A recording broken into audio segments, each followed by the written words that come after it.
एक दो तीन बताओ सब मेरे प्यारे भाइयों बहनों माता बुजुर्गों आए समस्त सम्मानित जनता, मैं अपने मीडिया चैनल के माध्यम से मैं बताना चाहता हूँ, मैं पंडित भास्कर उपाध्याय, पंडित दीनदयाल उपाध्याय युवा मंच, युवा राष्ट्रीय मंच भारत, मैं उसका स्वयं का राष्ट्रीय अध्यक्ष हूँ। हमारे परम पूज्य माननीय बलराम जी दुबे महाराज जो कि उस पार्टी के संरक्षक, और मैं बताना चाहता हूँ पंडित दीनदयाल उपाध्याय हमारे कुल और खानदान के हुआ करते थे। वह एक गरीब घर में जन्म लिए, उन्होंने गरीब घर में जन्म लिए। वो एक इतने गरीब थे कि उनका अंत्योदय कार्ड धारक था। दोस्तों, मैं बताना चाहता हूँ पंडित दीनदयाल उपाध्याय के गुणगान के बारे में। पंडित दीनदयाल उपाध्याय ने सर्वप्रथम उस संगठन से जुड़े, वह एक संघ बनाए, एक विचारधारा बनाई। पंडित दीनदयाल उपाध्याय ने उस विचारधारा के माध्यम से उन्होंने संघ की स्थापना की और आरएसएस जैसे संघ का स्थापना करके उसके अध्यक्ष बने। मैं बताना चाहता हूं दोस्तों, आज भारतीय जनता पार्टी की सरकार है, उस सरकार ने आरएसएस के बदौलत बनी और पंडित दीनदयाल उपाध्याय के नाम को लेकर वह भारत के प्रधानमंत्री, मुख्यमंत्री और पूरे देश में बने। मैं कहना चाहता हूं भारतीय जनता पार्टी के लोगों से कि झूठ बोलना बंद कर दो। तो आप उत्तर प्रदेश या भारत के प्रधानमंत्री माननीय नरेंद्र मोदी ने कहा था 2014 में कि जिस दिन मैं भारत का प्रधानमंत्री बनूंगा उस दिन मैं स्वच्छ भारत, सुंदर भारत और सुदृढ़ भारत और दृढ़ संकल्पित भारत बनाऊंगा। भारत का पताका पूरे विश्व में गूंजेगा।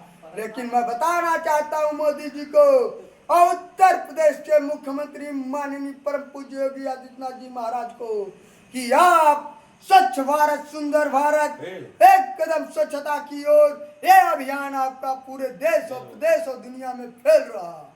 मैं पंडित भास्कर उपाध्याय, पंडित दीनदयाल उपाध्याय का दूसरा स्वरूप, स्वतंत्र भारत का स्वतंत्र नागरिक, मैं बताना चाहता हूं कि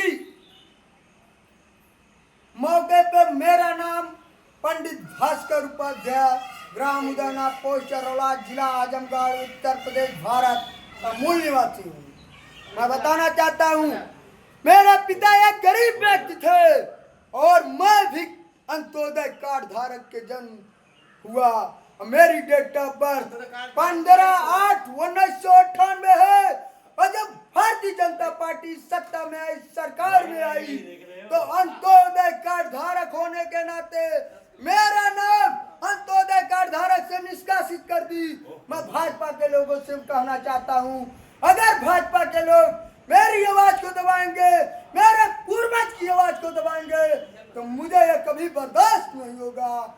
और मैं अपने पूर्वज को लेकर अपनी पार्टी की स्थापना करूंगा और पूरे देश में अपने पूर्वज का नाम रोशन करूंगा और विश्व में पताका फैलाऊंगा। जन जन को बताऊंगा कि भाजपा ने भ्रष्टाचार किया और ब्राह्मणों पर अत्याचार किया, उसी तरीके से सपा ने भी ब्राह्मणों पर अत्याचार किया। मुलायम सिंह ने राम जन्मभूमि पर ब्राह्मणों पर गोली चलवाई, हत्या की। मैं ऐसे नेता का विरोध करता हूं। मैं बताना चाहता हूं समाज को कि पूरे भारत में 6% कितना परसेंट 6% यादव हैं। वह यादव उत्तर प्रदेश का मुख्यमंत्री उसके पिता बनते हैं, उसके पुत्र बनते हैं। उसके पहले हमारे आजमगढ़ जिले के माननीय राम नरेश यादव बाबूजी भी हुआ करते थे। वह 6% पूरे देश में है, लेकिन उत्तर प्रदेश की राजनीति में उनका बहुत बड़ा वर्चस्व है। बहन कुमारी मायावती को मेरा संदेश है कि उत्तर प्रदेश में 3 से 4% हैं, लेकिन वह 4 बार मुख्यमंत्री रह चुकी है। मायावती की सरकार उत्तर प्रदेश में 4 बार मुख्यमंत्री मुख्यमंत्री रही और मैं बताना चाहता हूँ एक दलित समाज से आती क्या है, बात है? लेकिन उन्होंने आरक्षण के बदौलत उत्तर प्रदेश की राजनीति में अपना बहुत बड़ा वर्चस्व रखा और 4 बार मुख्यमंत्री रहे। और मेरी नसीहत है सुहेलदेव भारतीय समाज पार्टी के राष्ट्रीय अध्यक्ष ओपी राजभर को, जो पूरे देश में 1 से 2% है और उत्तर प्रदेश में अपना वर्चस्व बनाने के लिए पीला गमछा बैठकर उत्तर प्रदेश के मुख्यमंत्री बनने का सपना देख रहे हैं।